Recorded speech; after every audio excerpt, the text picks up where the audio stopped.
Meu orgulho me tirou do jardim, tua humildade colocou o jardim em mim.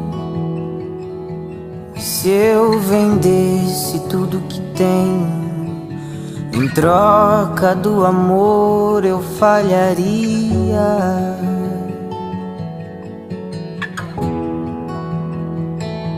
Pois o amor não se compra, nem se merece.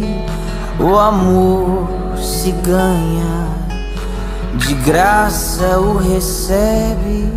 E eu quero conhecer Jesus. Quero conhecer Jesus e ser achado nele.